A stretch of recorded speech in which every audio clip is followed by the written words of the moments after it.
당신은 북한 같은 나라가 또 있다면 믿으시겠어요? 아니, 어떤 면에서는 북한보다 더 극단적일 수도 있는 나라가 있다면요. 지금 이 순간에도 전 세계 어딘가에서 수십만 명의 사람들이 조국을 등지고 목숨을 걸고 탈출하고 있습니다. 그것도 5명 중 1명이 조국을 포기할 정도로 절망적인 나라에서 말이죠. 그 나라의 이름은 에리트레아. 인구 370만 명의 작은 아프리카 국가에서 무려 80만 명이 고향을 떠났습니다. 상상할 수 있나요? 5명 중 1명이 조국을 버린 것입니다. 이 나라에서는 고등학교 마지막 해부터 시작된 군 복무가 40대, 50대까지 이어집니다. 평생을 군인으로 살아야 하는 나라, 그것이 바로 에리트레아입니다.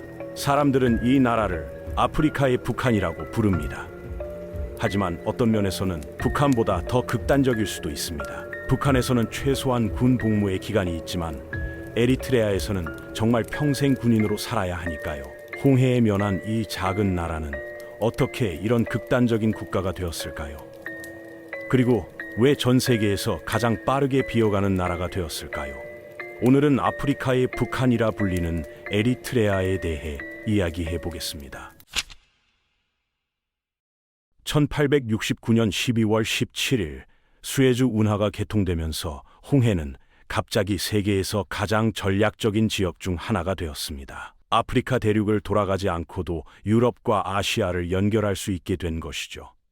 이탈리아의 한 해운 회사는 운하 개통 이틀 전에 현지 술탄들로부터 아사브 항구를 매입했습니다. 정말 절묘한 타이밍이었죠. 그 작은 항구가 바로 오늘날 에리트레아의 일부가 되었습니다. 하지만 지금의 아사브는 그저 에리트레아라는 훨씬 더 큰 감옥의 한 부분일 뿐입니다. 에리트레아는 극도로 군사화된 일당 독재 국가로 1991년 독립 이후 단 한 명의 지도자가 계속 권력을 잡고 있습니다. 이 나라는 1인당 현역 및 예비군 비율이 세계에서 2번째로 높습니다. 때로는 40대에 전역하기도 하고 때로는 50대까지 복무해야 합니다. 사실상 평생을 군인으로 살아야 하는 것이죠. 에리트레아의 징병제는 단순히 국방을 위한 것이 아닙니다.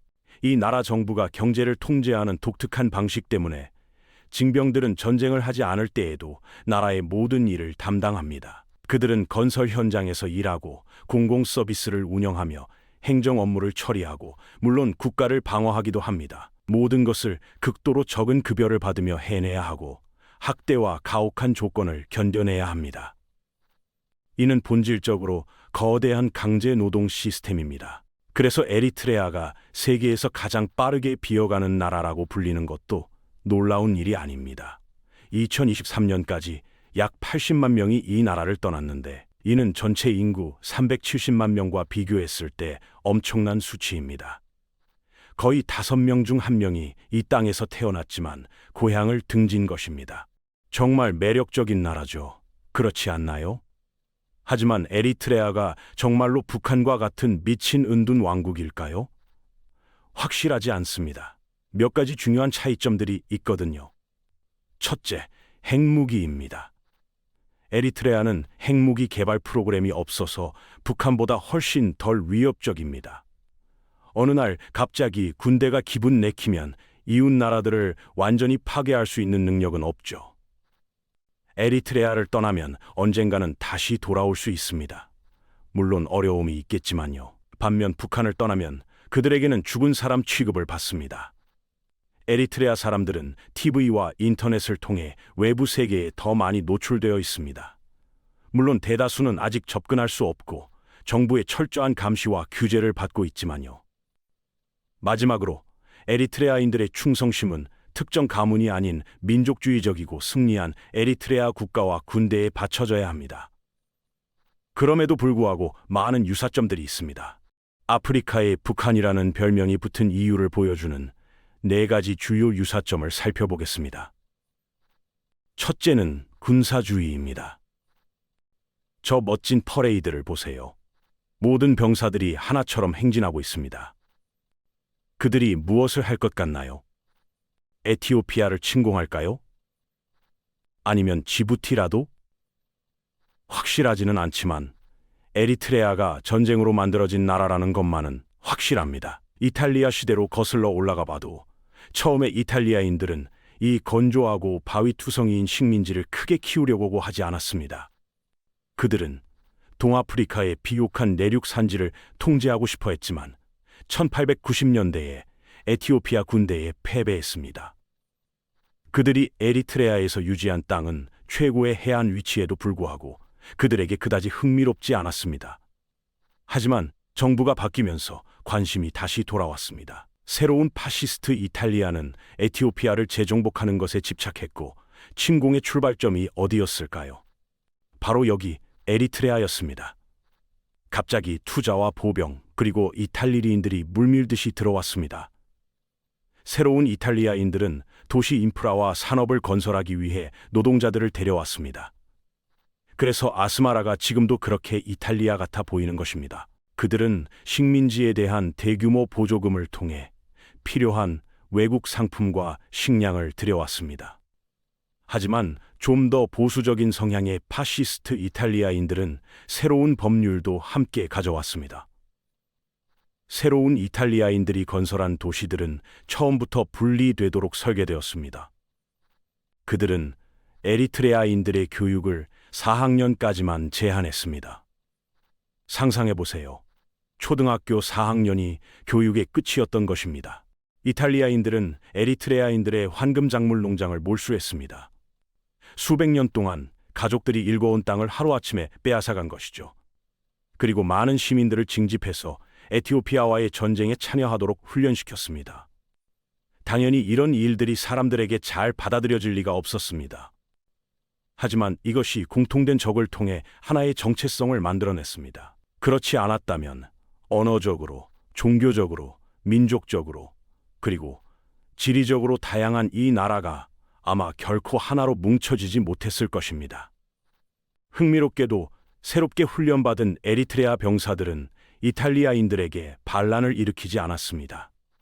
왜냐하면 2차 대전 중에 식민지가 영국인들에게 넘어갔기 때문입니다. 영국인들도 에리트레아를 관리하는 것에 별로 관심이 없었습니다. 특히 그들의 제국이 무너져가고 있는 상황에서 말이죠. 그들이 주로 한 일이라고는 이탈리아가 만든 자산들을 해체하고 식민지를 운영했던 많은 파시스트 행정관들을 추방하는 것이었습니다. 많은 이탈리아인들이 이 시기에 식민지를 떠났습니다. 결국 영국과 유엔은 1952년에 에리트레아를 그냥 이웃나라 에티오피아의 자치구역으로 만들기로 합의했습니다. 참 재미있는 결정이었죠. 더 재미있는 것은 에리트레아가 에티오피아 제국에 의해 서서히 병합되면서 1962년 공식적으로 에리트레아를 존재하지 않는 나라로 만들어버린 것입니다. 에리트레아인들은 제국에서 2등 시민이 되었습니다. 독립 지도자들은 괴롭힘을 당하거나 살해당했고 정당과 언론, 노조들은 에티오피아 통치하에서 탄압받았습니다. 만약 당신이 반항적인 군사 문화가 파시스트 이탈리아 치하에서 만들어졌다고 생각한다면 그것은 틀렸습니다. 진짜 저항은 지금부터 시작됩니다. 30년간의 전쟁이 뒤따랐습니다. 30년이요. 3년도 아니고 30년입니다.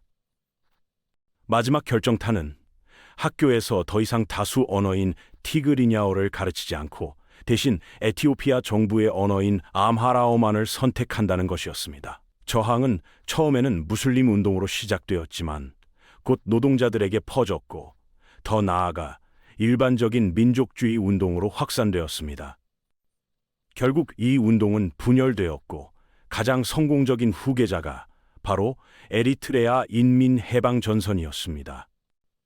전쟁은 냉전 전체를 관통했고 모든 복잡한 상황들을 겪으며 이어졌습니다. 수십 년간의 전투, 학살, 파괴, 대량 소각이 있었고 때로는 에리트레아인들 사이에서도 벌어졌습니다.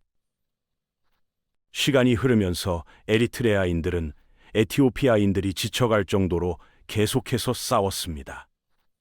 티그레이 인민해방전선과 함께 싸웠지만 냉전이 끝나갈 무렵 자금과 장비 지원이 줄어들었고 산에서의 승리들이 1991년 에리트레아의 승리와 독립선언으로 이어졌습니다. 이제 모든 사람이 행복하고 평화롭게 살 수 있게 되었을까요? 혁명 전사들이 이제 새로 만들어진 나라를 통치하는데 집중할 수 있게 되었죠. EP의 F는 민주주의와 정의를 위한 인민전선이 되었습니다. 얼마나 희망적인 이름인가요? 그래서 독립 후에 전쟁이 멈췄을까요? 아니요. 이때부터 의무징병제를 만들었습니다. 비록 그때는 18개월 동안만이었고 전체 사회를 통제하지는 않았지만요. 새 정부 관리들 대부분이 독립전쟁에서 사령관과 장교였습니다. 그들은 군대를 운영하는 방법은 알고 있었지만 나라를 운영하는 방법은 몰랐습니다. 독립 후 에리트레아는 예멘과의 작은 전쟁에 관여했습니다. 첫 번째 콩고 전쟁, 두 번째 수단 내전, 지부티에서의 전쟁에도 참여했고 그 후에는 제재를 받았습니다. 그리고 1998년부터 2000년까지 에티오피아와 정말 큰 전쟁을 벌였습니다. TPLF가 결국 에티오피아의 정부를 세웠는데 독립을 위해 에리트레아인들과 함께 싸웠음에도 불구하고 두 운동은 사이가 좋지 않았습니다. 에리트레아 정부는 항상 TPLF가 에리트레아를 불안정하게 만들고 자신들을 권력에서 제거하려 한다고 생각했습니다. 두 나라는 무역을 중단했고 국경에서 소규모 충돌이 있었으며 1998년에 바드메라는 작은 마을을 두고 전면전이 발발했습니다. 비록 2년 동안만 지속되었지만 그들 간의 갈등은 20년 동안 계속 이어졌고 2018년 새로운 에티오피아 정부와 공식 평화 조약이 체결될 때까지 계속되었습니다. 하지만 평화도 오래가지 않았습니다. 2020년에 그들은 에티오피아 티그레이 네이 내전에 참여했고 다시 한번 동지들과 함께 싸웠습니다. 농담이들은 TPLF에 맞서 에티오피아와 함께 싸웠습니다. 그들은 바다에서 오는 식량 선적을 차단했고 마을들을 약탈했으며 시민들을 살해했고 심지어 자신들의 에리트레아 난민 캠프에도 이런 짓을 했습니다. 모든 것이 TPLF를 공식적으로 분쇄하려는 노력의 일환이었습니다. 만약 당신이 이 작은 나라에서 벌어진 모든 전쟁, 지속적인 전쟁으로 영향받거나 이주하거나 죽임을 당한 모든 사람들을 합산한다면 엄청난 수의 사람들이 될 것입니다. 에리트레아는 정말로 전쟁으로 만들어진 나라입니다. 하지만 전쟁보다 더 중요한 것이 있습니다. 바로 그 전쟁들을 이용해서 권력을 잡고 놓지 않는 사람이 있다는 것입니다. 이사이아스 아페워르키라는 이름을 기억하세요. 그는 1991년부터 지금까지 에리트레아 독립사 100%를 통치해온 사람입니다. 1991년부터 나라를 통치한다는 것은 몇 가지 전형적인 독재자의 특징 없이는 불가능한 일입니다. 그는 철저한 군사 지휘관이었고 대통령이 되었습니다. 이사이아스가 사용하는 가장 일반적인 방법 중 하나는 한 번에 수십 명씩을 이 선전용 컨테이너 안에 구금하는 것이었습니다. 밖이 너무 더워지지 않기만 기도해야 했죠. 이 금속 감옥들은 정말 뜨거워집니다. 섭씨 60도나 70도까지 올라갈 수 있어요.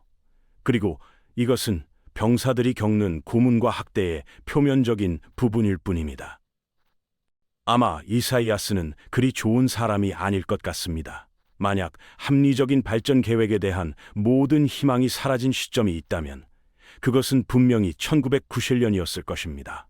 사회의 군사화, 에티오피아와의 지속적인 전쟁은 징병 기간을 18개월에서 그들은 그냥 무기한이라고 말합니다.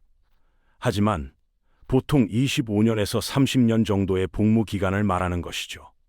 다시 말해서 당신의 전체 직업 경력을 강제 노동으로 보내야 한다는 뜻입니다. 서서히 정부는 사회와 국민의 권력을 침식해 나갔습니다. 1997년 선거는 전쟁 때문에 2001년으로 연기되었습니다. 그리고 나서 국가의 일부가 점령당했다는 이유로 다시 연기되었습니다. 아마 우리는 아직도 이 선거가 열리기를 기다리고 있는 것 같습니다. 독립 이후로 단 한 번의 선거도 치러지지 않았거든요. 심지어 지방선거에서도 마찬가지입니다. 마지막 지방선거는 2003년에 치러졌습니다. PFDJ는 작은 마을의 시장도 신뢰하지 않는 것 같습니다.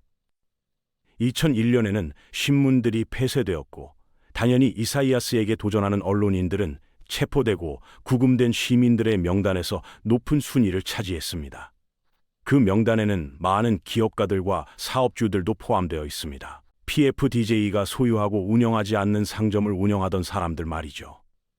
네, 그들도 선적 컨테이너로 들어갔습니다. 심지어 병사들이 가족 구성원의 복무 상황을 묻거나 데이터 수집을 구실로 집집마다 돌아다닌다는 보고도 있습니다. 하지만 실제로는 징병 기피자들과 나라를 떠난 사람들을 찾아내는 것이 목적이었습니다. 만약 당신이 나라를 떠나려다 붙잡히면 그들은 가족 구성원 중 누군가로 당신을 대신하게 하거나 벌로 가족 구성원을 체포할 것입니다. 심지어 그와 PFDJ가 국가를 망쳤다고 말할 정도입니다. 하지만 모든 것이 정치적인 것은 아니죠. 항상 경제가 있잖아요. 그렇죠? 그럼 그 경제는 어떨까요?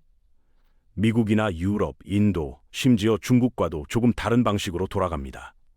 에리트레아가 실제로 주장하는 것이 바로 계획 경제입니다. 적어도 도시에서는 거의 모든 것이 PFDJ와 그들을 위해 일하는 징병들에 의해 운영됩니다. 제가 도시에서라고 말하는 이유는 더 정확히 말하면 이중 경제이기 때문입니다. 하나는 정부 계획에 기반하고 다른 하나는 생계 농업에 기반합니다. 그래서 1인당 GDP 수치는 아스마라, 케렌, 아사브 같은 도시의 에리트레아인들을 이야기할 때 그리 정확하지 않을 수 있습니다. PFDJ가 모든 것을 지배합니다. 정말 모든 것을 말입니다. 사업은 국가에서 불법입니다. 대신 많은 농장, 사업체, 행정기관, 서비스들이 그렇습니다. 징병들에 의해 운영됩니다. 예를 들어 모든 사설 건설 회사는 2006년에 금지되었습니다. 정부는 심지어 이미 건설된 주택들을 철거하기까지 했는데 그 이유는 해외 자금을 받은 민간 회사가 자금을 조달했기 때문입니다. 그래서 인프라가 약합니다. 국가 도로의 5분의 1만이 포장되어 있습니다. 산업은 사람들을 더 부유하게 만들지 못했고 재산권은 거의 존재하지 않다시피 합니다. 하지만 적어도 사람들에게 읽는 법을 배우도록 강요하는 것은 실제로 문해율을 향상시킵니다. 그래서 그들이 한 좋은 일이 하나는 있네요. PFDJ와 군대는 본질적으로 에리트레아의 모든 무역, 건설, 시장, 광업, 그리고 황금 작물에 대한 독점권을 가지고 있습니다. 사실 나가는 무역의 대부분은 정부 소유 광산에서 중국과 아랍에미리트로 판매되는 것입니다. 에리트레아로 들어오는 물건들은 삶에 좀 더 필수적인 것들인데 특히 이 범주가 그렇습니다. 식료품. 국가는 식량 생산에서 자급자족을 한다고 주장하며 종종 원조를 거부하지만 그들의 수입품은 분명히 다른 것을 시사합니다. 사람들이 원하지 않는 농장을 운영하도록 강요하는 것은 식량 생산을 억제하는 한 가지 방법이지만 이것이 전적으로 그들의 잘못은 아닐 수도 있습니다. 에리트레아는 경작 가능한 땅이 매우 적은 건조한 나라입니다. 나라에서 나가는 식량의 대부분은 바나나와 고추 같은 소량의 황금 작물이지만 들어오는 식량들은 매일 먹는 주식들입니다. 확대해보면 대부분의 식량 생산은 소규모 국내 소비를 위한 것으로 보이며 거의 생계 수준입니다. 그리고 바로 이곳에서 대부분의 에리트레아인들이 일합니다. 대부분의 에리트레아인들은 도시 중심지에 살지 않습니다. 그들은 작은 농장이나 목축지, 작은 마을에서 살며 복지를 위해 PFDJ가 아닌 가족 단위에 의존합니다. 물론 가뭄과 토양 침식이 닥치면 이들이 식량과 물 부족에 가장 큰 영향을 받는 사람들입니다. 하지만 그들은 또한 사업 금지령에 적게 영향받는 사람들이기도 합니다. 작은 마을에서는 소위 마이크로 비즈니스라고 불리는 것들을 설립하는데 기본적으로 도시에서는 그냥 자신들의 작물을 파는 시장 가판대일 뿐입니다. 현금 기반 비공식 경제에서 생계를 이어가는 것이죠. 그럼 시장 상인들이 현금을 위해 일하는 것 외에 징병들은 무엇을 위해 일할까요? 에리트레아 정부 관리들의 설명을 들어보면 정말 기가 막힙니다. 각 징병들이 2명에서 3명의 자녀를 두고 있음에도 불구하고 그들은 한 달에 500크파밖에 받지 못한다고 합니다. 어떻게 살아가냐고요? 정부는 이것을 급여가 아니라고 말합니다. 받는 금액이 너무 미미하기 때문이죠. 대신 정부가 강조하는 것은 애국심입니다. 만약 민간 회사가 인수한다면 순전히 금전적 이익에 의해서만 움직일 것이라고 주장합니다. 애국심이 아니라 말이죠. 정부의 논리는 이렇습니다. 처음에 징병은 나크파를 받고 기뻐할 것이지만 곧 더 많은 것을 요구할 것이고 결국 돈이 모든 것을 좌우하게 될 것이라는 겁니다. 이런 식으로는 아무것도 달성할 수 없다는 것이죠. 애국심이 나라를 이끌어갈 것이라고 정부는 주장합니다. 하지만 광산과 사업체를 소유한 사람들이 무료 노동으로 큰 돈을 벌어들이면서 그 이익을 인프라나 국민들에게 재투자하지 않고 있는 동안 말입니다. 아마도 애국심이 사람들로 하여금 한 달에 $30만 받고 일하게 만들 수도 있겠지만 그것은 또한 대규모를 대합 학모로 나라 밖으로 내모으고 있는 것 같습니다. 이것이 에리트레아를 고립으로 이끌었습니다. 많은 에리트레아인들이 폐쇄된 국경 너머에서 살고 있습니다. 이것의 의미 중 하나는 많은 에리트레아인들이 가족들에게 돈을 보낸다는 것입니다. 이것을 송금이라고 부르죠.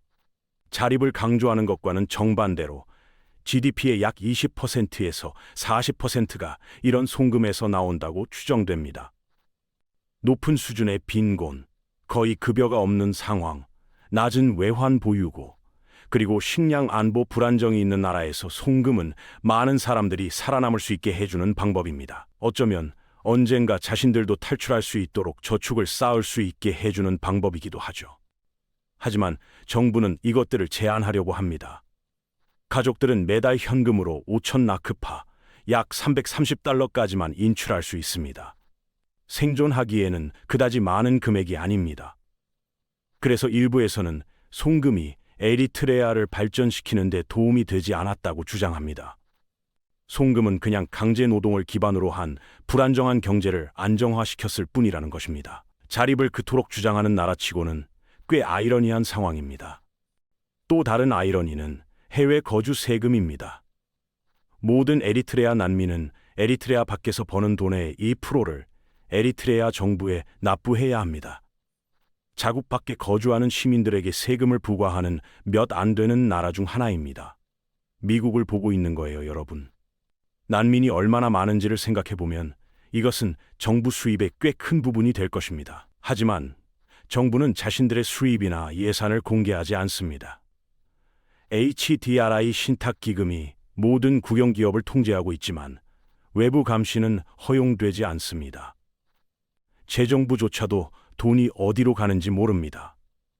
그럼에도 불구하고 이 세금이 예산의 꽤 큰 부분을 차지한다고 가정할 수 있습니다. PFDJ가 운영하는 사업체들은 세금을 내지 않고 접근하기 어려운 농촌 지역 주민들도 마찬가지입니다. 하지만 해외 에리트레아인의 60%가 최소한 때때로 2% 세금을 낸다고 보고했고 거의 모든 이들이 가족들에게 송금을 보낸다고 말했습니다. 소규모 가족 재정 지원이 정부의 세금 징수와 지불보다 더 큰 영향을 미칠 가능성이 높습니다. 복잡한 시스템이죠. 이 경제의 모든 것을 말할 수는 없지만 탈출한 전직 장관의 말이 꽤 잘 요약해 주는 것 같습니다. 처음에는 해외 거주 세금이 정당하다고 생각했지만 지난 20년 동안 에리트레아에서는 눈에 띄는 변화가 없었다고 합니다. 돈이 어디로 가는지 모른다는 것입니다. 재정부에서 일할 때 해외 거주 세금 문제에 관여했는데 재정부는 돈의 지출에 대한 통제권이 없었다고 증언했습니다. 광업 수익도 통제하지 못했다는 것입니다. 결국 대통령실과 PFDJ의 재정 담당 책임자가 모든 것을 통제한다는 것이죠. PFDJ는 많은 회사들을 가지고 있는데 그들은 세금을 내지 않습니다. 그것들은 지배 엘리트의 사유재산과 같다는 것입니다. 이런 시스템에 대한 대부분의 정보가 명백히 나라를 좋아하지 않아서 도망친 사람들로부터 나온다는 것이 의문을 제기하지 않을까요? 물론입니다. 일부는 완전히 정직하기보다는 더 많은 관심을 받기 위해 에리트레아가 어떤지 과장할 수도 있습니다. 하지만 애초에 나라에서 나오는 정보가 거의 없다는 것이 더 큰 의문을 제기하지 않을까요? 저는 개인적으로 난민들의 이야기를 더 믿는 경향이 있습니다. 징병, 전쟁, 통제, 소수에 의한 권력 독점, 그리고 자립이라는 이야기들 말입니다. 이것이 사람들로 하여금 에리트레아를 아프리카의 북한이라고 부르게 만드는 것들입니다. 실제로 에리트레아를 떠나는 것은 생각보다 훨씬 어렵습니다. 국경은 철저히 감시되고 있고 탈출을 시도하다 붙잡히면 심각한 결과를 맞게 됩니다. 많은 사람들이 뇌물을 주거나 총격을 무릅쓰고 탈출을 시도합니다. 아니면 그냥 바다가 그들을 어디로 데려가는지 보는 수밖에 없습니다. 지중해를 건너는 위험한 여행을 감수하는 에리트레아 난민들이 그렇게 많은 이유입니다. 그들에게는 다른 선택이 없어 보이거든요. 에리트레아 정부는 탈출을 막기 위해 국경에 지뢰밭을 설치했다는 보고도 있습니다. 자국민이 떠나는 것을 막기 위해 지뢰를 설치하는 나라를 상상할 수 있나요? 국경 수비대들은 탈출 시도자들에게 발포하라는 명령을 받았다고 알려져 있습니다. 질문을 먼저 하고 나서 쏘는 것이 아니라 일단 쏘고 보는 것이죠. 탈출에 성공한 사람들도 안전하지 않습니다. 에리트레아 정부는 해외에 있는 자국민들을 감시하고 통제하려고 시도합니다. 각국의 에리트레아 대사관과 영사관은 해외 거주 에리트레아인들에게 2% 세금을 징수하고 정부를 비판하는 사람들을 감시합니다. 유럽과 북미의 여러 나라에서 에리트레아 외교관들이 자국민들을 협박하고 위협한다는 보고가 계속 나오고 있습니다. 심지어 에리트레아를 비판하는 해외 거주자들의 가족이 본국에서 보복을 당한다는 증언도 있습니다. 진정한 의미의 장거리 독재라고 할 수 있죠. 이런 상황에서도 에리트레아인들은 계속해서 나라를 떠나고 있습니다. 유엔 난민기구에 따르면 에리트레아는 시리아, 아프가니스탄 다음으로 세계에서 세 번째로 많은 난민을 배출하는 나라입니다. 하지만 시리아와 아프가니스탄은 전쟁 중인 나라들이고 에리트레아는 공식적으로는 평화로운 상태입니다. 그럼에도 불구하고 이렇게 많은 사람들이 떠나고 있는 것이죠. 에리트레아 난민들은 주로 수단, 에티오피아, 그리고 유럽으로 향합니다. 많은 이들이 리비아를 거쳐 지중해를 건너려고 시도하는데 이는 극도로 위험한 여행입니다.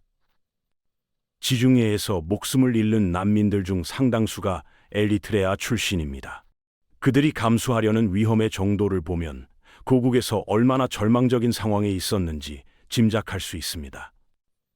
국제사회는 에리트레아 상황을 잘 알고 있습니다.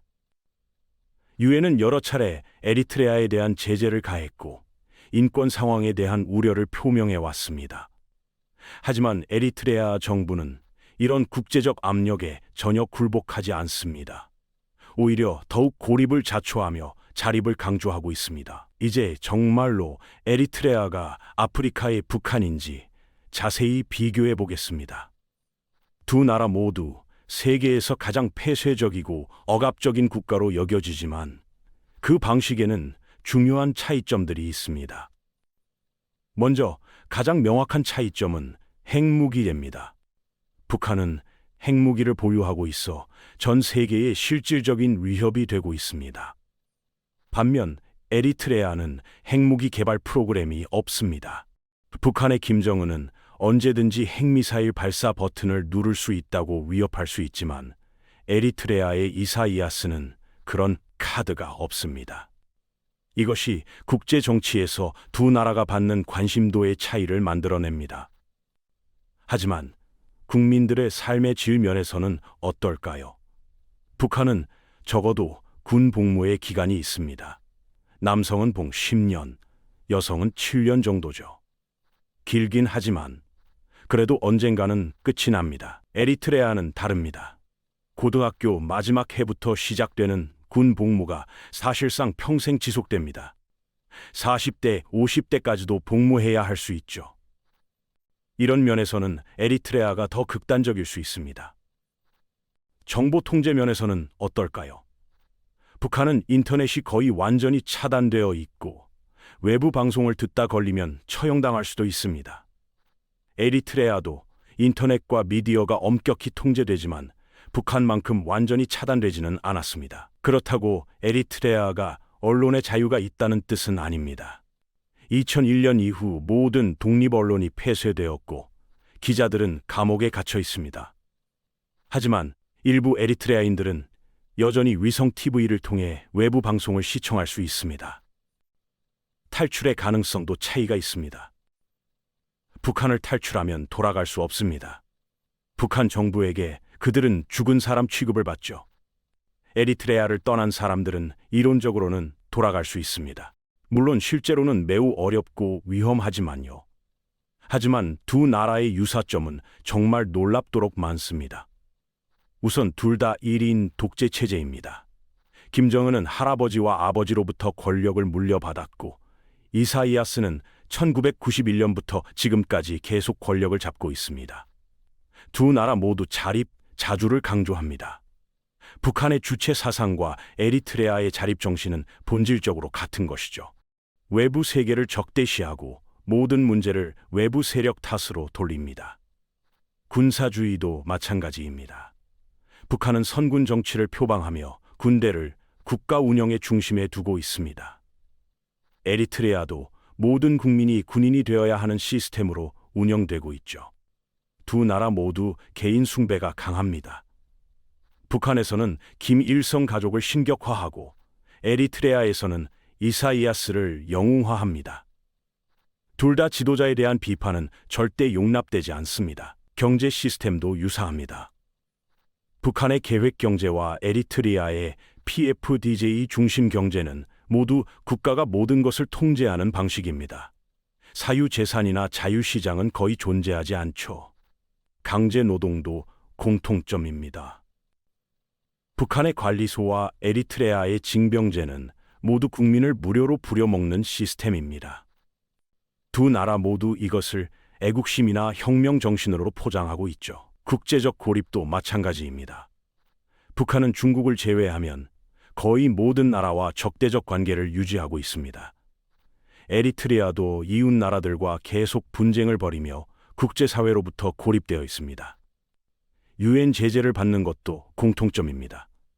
북한은 핵무기 때문에 에리트레아는 인권 침해와 지역 불안정화 때문에 제재를 받고 있습니다. 탈출민 문제도 비슷합니다. 북한 탈북자들과 에리트레아 난민들은 모두 목숨을 걸고 조국을 떠나는 사람들입니다. 그들의 증언이 없었다면 우리는 이 두 나라의 실상을 전혀 몰랐을 것입니다. 하지만 한 가지 중요한 차이가 있습니다. 북한은 핵무기 때문에 국제사회의 지속적인 에리트레아의 인구는 370만 명에 불과하고 아프리카의 작은 나라라는 이유로 국제 언론의 관심도 적습니다. 하지만 그곳에서 벌어지는 인권 침해는 북한 못지않게 심각합니다. 실제로 유엔 인권이사회는 에리트레아 상황을 조사하기 위해 특별조사위원회를 설치했습니다. 이 위원회는 에리트레아에서 반인도적 범죄가 자행되고 있다고 결론지었습니다. 무기한 징병제, 고문, 자의적 구금, 종교의 자유 억압, 언론의 자유 박탈 등이 체계적으로 이루어지고 있다는 것입니다. 이는 북한에서 벌어지는 일들과 매우 유사합니다. 에리트레아 정부는 이런 국제적 비판에 대해 어떻게 반응할까요? 북한과 똑같습니다. 모든 것을 서구의 음모라고 치부하며 더욱 고립을 자초합니다. 이사이아스는 서구 언론을 믿을 수 없다고 주장하며 자국의 발전 모델이 우수하다고 선전합니다. 김정은이 주체 사상을 내세우며 서구를 적대시하는 것과 정확히 같은 논리죠. 두 나라 모두 자국민의 해외 송금에 의존하고 있다는 점도 아이러니합니다. 자립을 강조하면서도 실제로는 해외로 떠난 자국민들의 돈에 의존하고 있는 것입니다. 북한도 중국에서 일하는 북한 노동자들이 보내는 돈과 제중 조선족들의 송금에 상당히 의존하고 있습니다. 에리트레아의 해외 거주 세금 시스템과 본질적으로 같은 것이죠. 교육 시스템도 비슷합니다. 북한의 세뇌 교육과 에리트레아의 애국주의 교육은 모두 비판적 사고를 억압하고 맹목적 충성만을 요구합니다. 종교 탄압도 공통점입니다. 북한에서는 기독교가 심하게 탄압받고 에리트레아에서도 정부가 인정하지 않는 종교는 불법화되어 있습니다. 여성의 지위도 문제입니다. 두 나라 모두 여성도 군 복무를 해야 하고 정치적 권력에서는 배제되어 있습니다. 표면적으로는 남녀 평등을 주장하지만 실상은 다르죠. 결국 에리트레아를 아프리카의 북한이라고 부르는 것은 과장이 아닙니다. 어떤 면에서는 북한보다도 더 극단적일 수 있습니다. 평생 군 복무라는 것은 북한에도 없는 제도니까요. 에리트레아의 지정학적 위치를 이해하려면 홍해가 얼마나 중요한 곳인지부터 알아야 합니다. 1869년 수에즈 운하가 개통된 이후 홍해는 세계 무역의 핵심 통로가 되었습니다. 전 세계 해상 무역의 약 12%가 이 좁은 바다를 통과합니다. 특히 유럽과 아시아를 오가는 컨테이너선들에게는 필수 경로죠. 아프리카 대륙을 돌아가는 것보다 수주일을 단축할 수 있거든요. 바로 이 전략적 요충지에 에리트레아가 자리 잡고 있습니다. 홍해 서안을 따라 1000km가 넘는 해안선을 보유하고 있고 이는 이 지역에서 가장 긴 해안선입니다. 특히 바브엘만데브 해협 근처에 위치한 에리트레아의 항구들은 전략적 가치가 엄청납니다. 이 해협은 폭이 불과 30km밖에 안 되는 곳으로 홍해와 아라비아해를 연결하는 유일한 통로입니다. 만약 이곳이 봉쇄된다면 수에즈 운하를 통과하는 모든 선박들이 아프리카를 돌아가야 합니다. 그래서 주요 강대국들이 이 지역에 군사기지를 두고 있는 것입니다. 미국은 지부티에 아프리카 사령부의 유일한 연구기지를 두고 있습니다. 중국도 2017년 지부티에 첫 해외 군사기지를 설치했죠. 프랑스, 일본, 이탈리아도 모두 지부티에 기지를 운영하고 있습니다. 그런데 바로 이 전략적 요충지 옆에 에리트레아라는 불안정한 독재 국가가 있다는 것이 문제입니다. 이사이아스 정부는 지역 안정에 지속적으로 위협이 되고 있거든요. 에리트레아는 독립 이후 거의 모든 이웃나라와 분쟁을 벌였습니다. 먼저 1995년 예멘과 한니시 제도를 두고 무력 충돌을 벌였습니다. 이 작은 섬들을 차지하기 위해 실제로 전쟁을 한 것이죠. 1998년부터 2000년까지는 에티오피아와 대규모 전쟁을 벌였습니다. 바드메라는 작은 마을 하나를 두고 벌어진 이 전쟁으로 양측에서 10만 명이 넘는 사상자가 발생했습니다. 2008년에는 지부티와도 충돌했습니다. 라스 도우메라라는 국경 지역을 두고 벌어진 분쟁이었죠. 에리트레아 군대가 지부티 영토를 침공했고 이로 인해 유엔 제재를 받게 되었습니다. 심지어 수단과도 국경 분쟁이 있었습니다. 에리트레아는 창조적으로 이웃 나라들과 싸우는 방법을 찾아내는 것 같습니다. 이런 지속적인 분쟁이 우연의 일치일까요? 아닙니다. 이사이아스 정부의 의도적인 전략입니다. 외부의 위협을 만들어내야 국내 통제를 정당화할 수 있거든요. 북한이 미국과 남한을 적으로 만들어 체제 결속을 도모하는 것과 같은 논리입니다. 에리트레아도 계속해서 외부의 적을 만들어내며 전시 상황을 유지하고 있는 것이죠. 하지만 이런 전략이 국제사회에는 어떻게 받아들여질까요? 홍해라는 세계적 요충지에서 분쟁을 일으키는 국가를 그냥 놔둘 리가 없죠. 2009년 유엔 안보리는 에리트레아에 대한 무기 금수 조치를 포함한 제재를 가했습니다. 에리트레아가 소말리아의 알샤바브 같은 테러 조직을 지원한다는 이유였습니다. 에리트레아는 이런 혐의를 부인하지만 지역 불안정화 세력이라는 인식은 계속되고 있습니다. 실제로 에리트레아는 아프리카의 뿔 지역에서 벌어지는 거의 모든 분쟁에 개입해 왔거든요.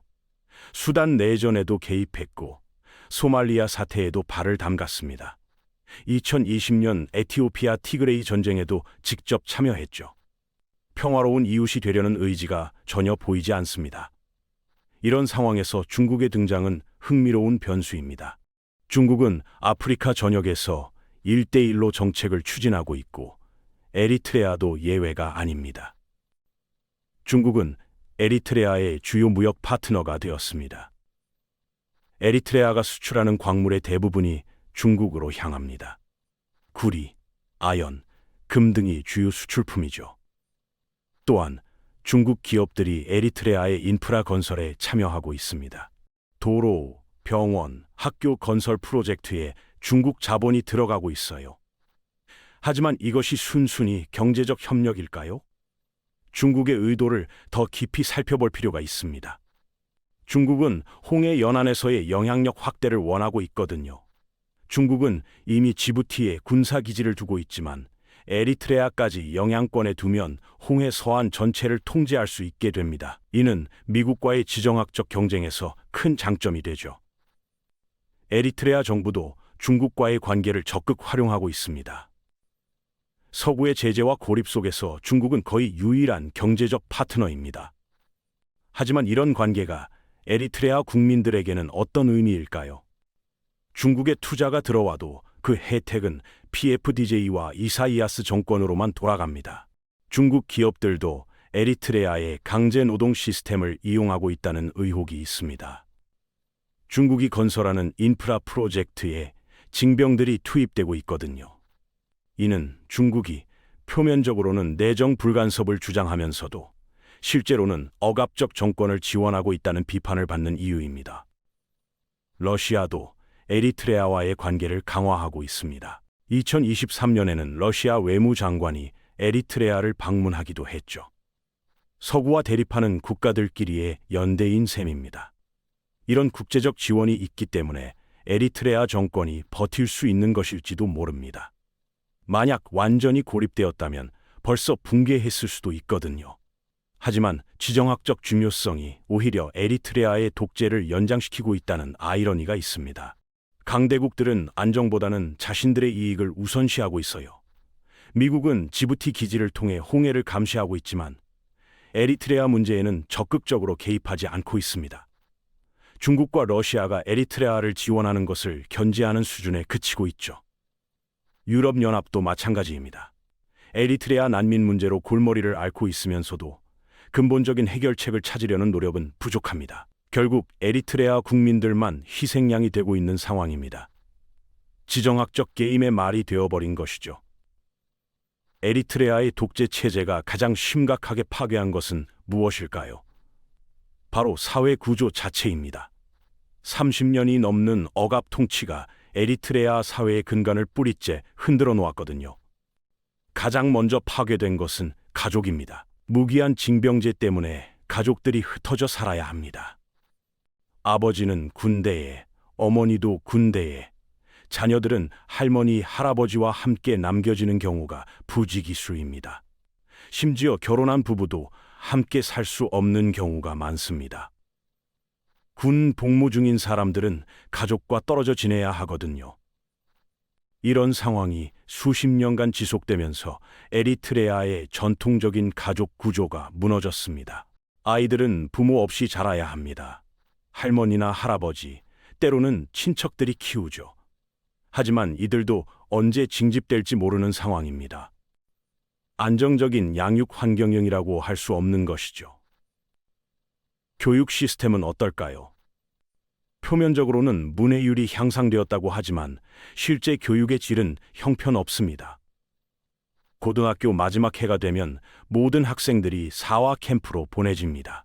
사화는 에리트레아 남부에 있는 군사훈련소입니다. 모든 에리트레아 젊은이들이 거쳐야 하는 통과 의례 같은 곳이죠. 여기서 군사훈련과 함께 고등학교 졸업시험을 치릅니다. 하지만 사화는 교육기관이라기보다는 세뇌기관에 가깝습니다. 학생들은 정부의 이념을 강제로 주입받고 비판적 사고는 철저히 억압됩니다. 사화에서의 생활은 극도로 가혹합니다. 신체적 처벌이 일상적이고 성폭력도 빈발한다는 증언들이 있습니다. 많은 학생들이 사화를 거치면서 정신적 트라우마를 겪습니다. 사화를 졸업하면 바로 무기한 군 복무가 시작됩니다. 대학에 갈 기회는 극소수에게만 주어지고 대부분은 평생을 군인으로 살아야 합니다. 이런 시스템이 에리트레아의 젊은 세대에게 어떤 영향을 미쳤을까요? 절망과 포기가 만연해 있습니다. 미래에 대한 희망이 전혀 보이지 않거든요. 젊은이들은 두 가지 선택지밖에 없습니다. 평생 정부의 노예로 살거나 목숨을 걸고 나라를 떠나거나 정상적인 삶을 추구할 수 있는 선택지는 존재하지 않습니다. 그래서 에리트레아는 잃어버린 세대의 나라가 되었습니다.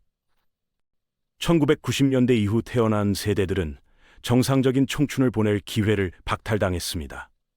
사랑하는 사람과 데이트하고 자유롭게 공부하고 꿈을 키우고 직업을 선택하는 것. 이런 평범한 것들이 에리트레아 젊은이들에게는 사치입니다. 종교의 자유도 심각하게 제한되어 있습니다. 정부가 인정하는 4개 종교 외에는 모두 불법입니다. 정교회, 가톨릭, 루터교, 이슬람만 허용되고 다른 기독교 종파들은 탄압받고 있습니다. 특히 개신교 신자들에 대한 탄압이 심합니다. 정부가 인정하지 않는 교회에서 예배를 드리다 걸리면 감옥에 갇힙니다. 종교적 자유를 찾아 탈출하는 사람들도 많습니다. 언어 정책도 문제입니다. 에리트레아는 9개 민족이 살고 있는 다민족 국가입니다. 각각 고유한 언어와 문화를 가지고 있죠. 하지만 정부는 이런 다양성을 인정하지 않습니다. 티그리냐어와 아랍어가 사실상의 공용어로 사용되고 있지만 다른 민족 언어들은 점점 설 자리를 잃고 있습니다. 문화적 다양성이 획일화의 칼날에 사라져가고 있는 것이죠. 여성의 지위는 어떨까요? 표면적으로는 남녀 평등을 내세우고 있습니다.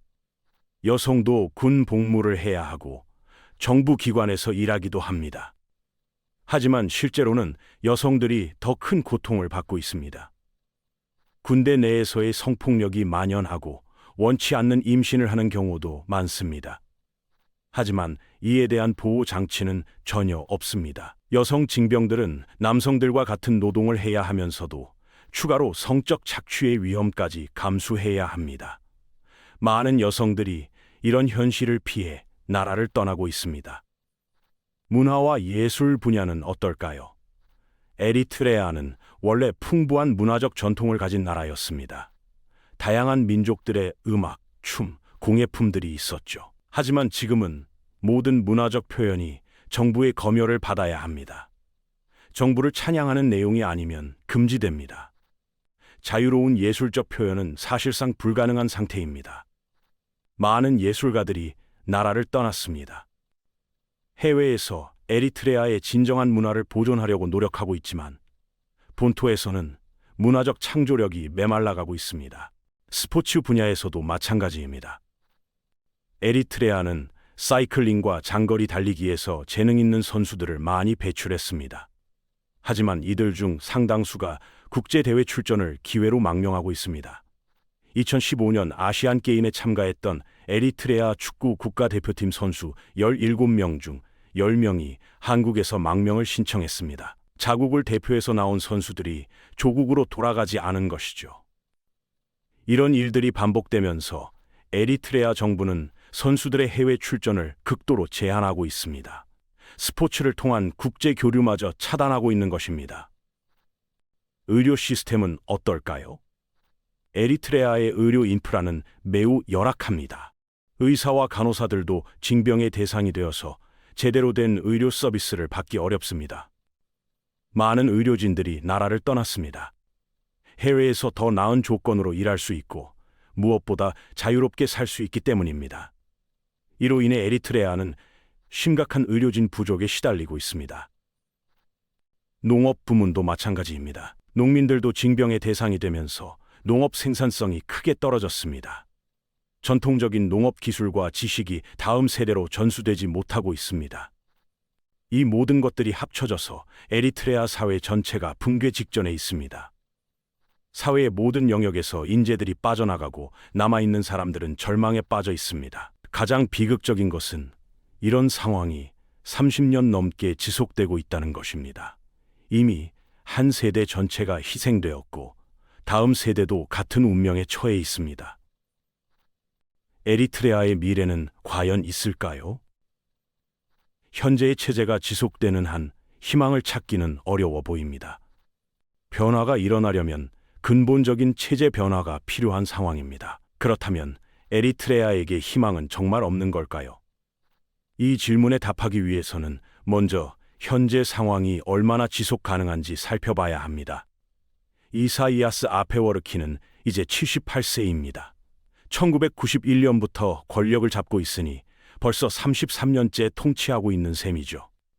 나이로 보나 통치 기간으로 보나 언젠가는 변화가 올 수밖에 없습니다. 하지만 문제는 후계 구조입니다. 북한처럼 명확한 세습 체계가 있는 것도 아니고 제도적 승계 시스템도 없습니다. 이사이아스 이후에 누가 어떻게 권력을 이어받을지 아무도 모릅니다. 이런 불확실성이 오히려 더 큰 혼란을 가져올 수 있습니다. 권력 공백이 생기면 군부 내에서 파벌 간 갈등이 벌어질 가능성이 높습니다. 내전으로 이어질 수도 있죠. 에리트레아 군부는 철저히 이사이아스 개인에게 충성하는 구조거든요. 그가 사라지면 이들 간의 권력 투쟁이 벌어질 것은 뻔합니다. 민주적 전환보다는 또 다른 군사 독재가 등장할 가능성이 높습니다. 그렇다면 민중봉기는 가능할까요? 아랍의 봄처럼 국민들이 들고 일어나서 정권을 무너뜨릴 수 있을까요? 현실적으로 매우 어려워 보입니다. 첫째, 조직된 반대 세력이 존재하지 않습니다. 30년 넘게 모든 정치적 반대 세력이 탄압받아 왔거든요. 시민사회도 완전히 파괴된 상태입니다. 둘째, 대부분의 젊은 층이 이미 나라를 떠났습니다. 혁명의 주축이 될 수 있는 세력이 남아있지 않은 것이죠. 남아있는 사람들은 생존에만 급급한 상황입니다. 셋째, 정보 통제가 철저합니다. 인터넷이 제한되어 있고 휴대전화 보급률도 낮습니다. 조직적 저항을 위한 소통 수단이 부족한 것입니다. 넷째, 무력기관의 통제가 완벽합니다. 군대와 경찰, 정보기관이 모두 정권의 손아귀에 있어서 시위가 일어나더라도 즉시 진압당할 것입니다. 그렇다면 외부의 개입은 어떨까요? 국제사회가 에리트레아를 해방시킬 수 있을까요? 이것도 현실적으로 어려워 보입니다. 미국이나 유럽이 군사적으로 개입할 가능성은 거의 없습니다. 에리트레아는 석유도 없고 전략적 가치도 제한적입니다. 개입에 따른 비용과 위험이 너무 큽니다. 중국과 러시아는 오히려 현 정권을 지지하고 있습니다. 유엔에서 더 강력한 제재를 가하려 해도 이들이 반대할 것입니다. 아프리카 연합도 별 도움이 안 됩니다. 내정 불간섭 원칙을 내세우며 소극적 자세를 취하고 있거든요. 같은 독재자들끼리 서로 건드리지 않는 암묵적 합의가 있는 것 같습니다. 그럼 경제적 압박은 어떨까요? 더 강력한 제재를 가하면 정권이 굴복할 수 있을까요? 이것도 효과적이지 않을 것 같습니다. 에리트레아는 이미 충분히 고립되어 있고 국민들도 극도의 빈곤에 시달리고 있습니다. 제재를 더 강화해도 정권 핵심부보다는 일반 국민들만 더 고통받을 가능성이 높습니다. 또한 중국이라는 든든한 후원자가 있어서 완전한 고립은 어렵습니다. 중국은 서구의 제재에 상관없이 에리트레아와 거래를 계속할 것입니다. 그렇다면 정말 희망이 없는 걸까요? 완전히 절망적이지는 않습니다. 몇 가지 변화의 가능성은 있거든요. 첫째, 세대 교체입니다. 이사이아스와 그의 측근들은 모두 고령입니다. 30년 독립전쟁을 겪은 세대죠. 이들이 사라지면 새로운 리더십이 등장할 수 있습니다. 물론 새 리더들이 더 개방적일 것이라는 보장은 없습니다. 하지만 적어도 변화의 가능성은 생길 것입니다. 둘째, 경제적 압박입니다. 에리트레아의 현재 경제 모델은 지속 가능하지 않습니다. 해외 송금에만 의존하는 구조는 언젠가 한계에 부딪힐 것입니다. 젊은 층이 계속 떠나면서 송금도 줄어들고 있습니다. 경제 위기가 심화되면 정권 유지가 어려워질 수 있습니다. 셋째, 지역 정세 변화입니다. 에티오피아나 수단 같은 이웃 나라에서 정치적 변화가 일어나면 에리트레아에도 영향을 줄 수 있습니다. 특히 에티오피아와의 관계 변화가 중요합니다. 에티오피아가 더 민주적으로 변한다면 에리트레아에도 압박을 가할 수 있을 것입니다. 넷째, 기후 변화입니다. 역설적이지만 기후 변화가 변혁의 촉매가 될 수도 있습니다. 가뭄과 홍수가 심해지면서 농업이 더욱 어려워질 것입니다. 이로 인한 사회적 불만이 커지면 정권에 대한 압박이 증가할 수 있습니다. 생존의 위기에 몰린 사람들은 더 과감한 선택을 할 수도 있거든요. 다섯째, 정보 기술의 발달입니다. 인터넷과 휴대전화의 확산을 완전히 막을 수는 없을 것입니다. 젊은 세대들이 외부 정보에 더 많이 노출되면 변화 요구가 커질 수 있습니다. 하지만 이 모든 가능성들도 결국은 추측에 불과합니다. 에리트레아의 미래는 여전히 불투명합니다. 현재로서는 억압이 계속될 가능성이 변화보다 훨씬 높아 보입니다. 그렇다면 우리는 에리트레아를 어떻게 바라봐야 할까요? 이 나라는 분명히 21세기에 존재해서는 안 될 체제입니다. 370만 명의 국민이 사실상 노예로 살고 있습니다. 그중 5분의 1이 조국을 등져야 했습니다. 에리트레아는 우리에게 경고하고 있습니다. 자유와 민주주의가 얼마나 소중한 것인지, 그리고 그것들을 잃으면 어떤 일이 벌어지는지를 보여주고 있습니다.